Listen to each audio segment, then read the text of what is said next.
Hello, very good morning to everyone.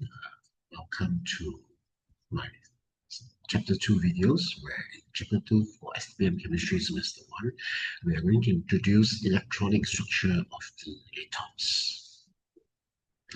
Right, so in this chapter, we are going to study about electronic energy levels of atomic hydrogens. We are going to have a look also at the atomic orbitals, and finally, we are going to introduce the electronic configurations of the elements and also ions. Right, so before we begin about talking about this emission of the hydrogen atom, let's together understand what is actually a wave. Now, a wave can be generally defined as a vibrating disturbance by which the energy is transmitted. There are generally two types of the wave based on the orientation of particles, motion, and direction of energy. We have what we so call as a mechanical wave, and we also have non-mechanical wave. The difference between a mechanical wave and a non-mechanical wave is that in a mechanical wave, you require a medium for propagations of the waves, but in a non-mechanical wave, you do not need a medium for the propagations. Hence, non-mechanical wave can travel through vacuum. However, mechanical wave cannot travel through vacuum. Now, what are examples of a mechanical wave and also non-mechanical wave? So examples of mechanical waves such as sound, water wave, and seismic wave. Seismic wave is the earth movements, yeah? Whereas non-mechanical wave can be exemplified by electromagnetic waves. Right, so here are a few examples of the electromagnetic radiations. You can have a radio wave, microwave, infrared, visible light, X-ray, and gamma ray. And as you can see here, so from the radio wave, which has the longest wavelength, okay, that's why it can transmit throughout the whole large area, until the one with the shortest wavelength, which is gamma ray, which is a very radioactive radiations in here. Right, an electromagnetic wave. What is actually an electromagnetic wave? An electromagnetic wave has an electrical field component and also magnetic field component, as they have the same wavelengths and frequency. Therefore, they can travel at the same speed. However, as they travel mutually in a particular planes. So Maxwell, which is a Scottish physician, described that how energy in the form of radiation can be propagated through space as vibrating electric and magnetic field. So as you can see inside the diagram here, so this is how the electrical field component and magnetic field component travels mutually perpendicular planes in here. So electromagnetic radiation is the emission and transmission of energy in the form of the electromagnetic wave. So electromagnetic wave travels at a speed at 3.0 to 10 power of 8 meter per second in the vacuum. Since light is a form of radiation in electromagnetic wave, therefore it is also known as the speed of light.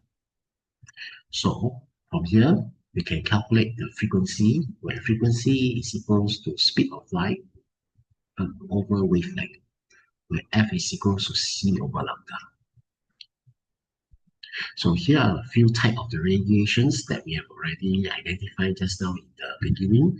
So in our chapter, we are going to focus specifically on three types of radiation, namely ultraviolet radiation, visible radiation, and also we are going to introduce a little bit of infrared radiations.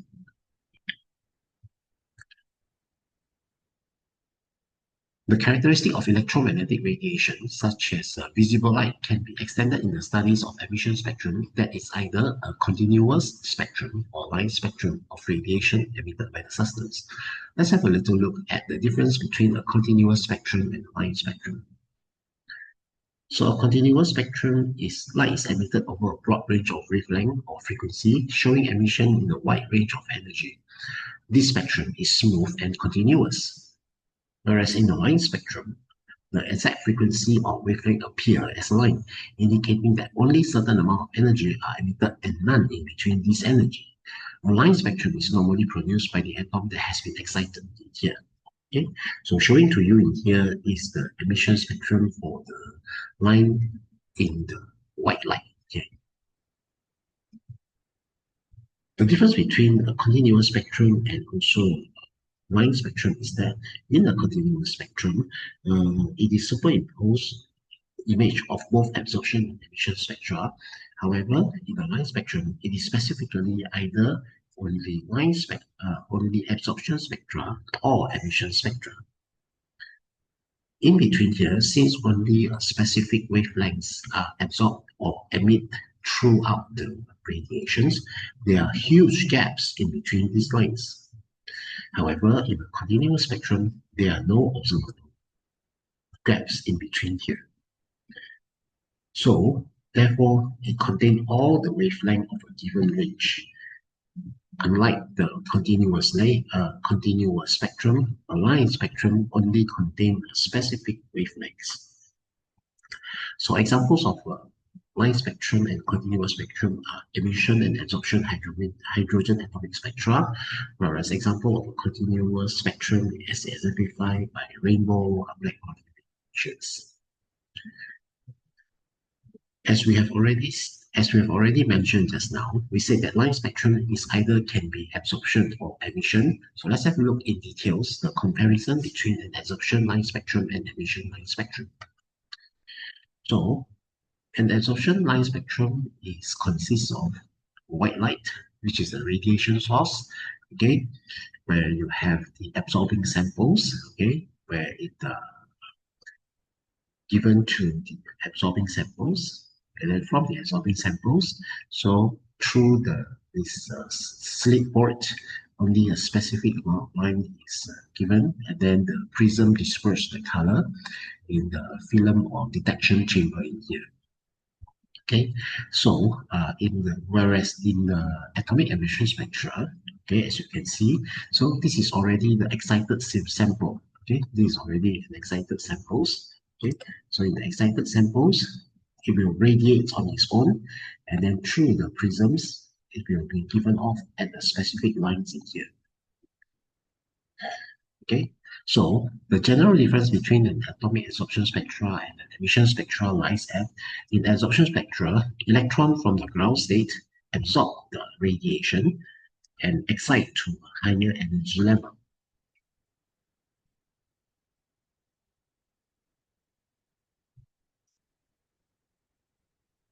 Okay, whereas in the emission spectrum, the excited electron, which is already at a higher energy level, eventually falls back to the ground state energy level.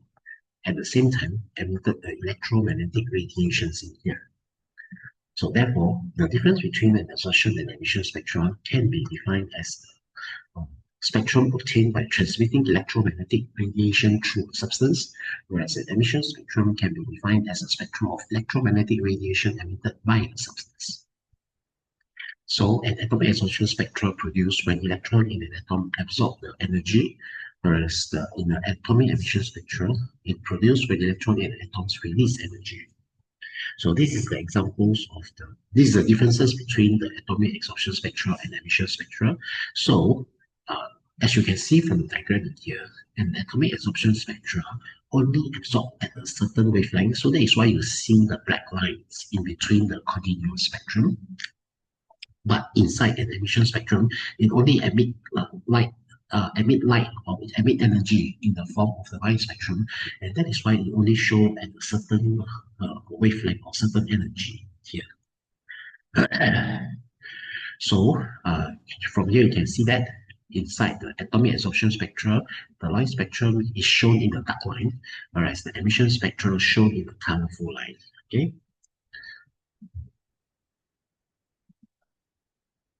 All right. So with that, this is the introductions of the line spectra of the atomic absorption spectra and emission spectra. So we shall continue on our next video about the emission of the hydrogen atomic spectra here. Okay, see you all in the next video. Thank you.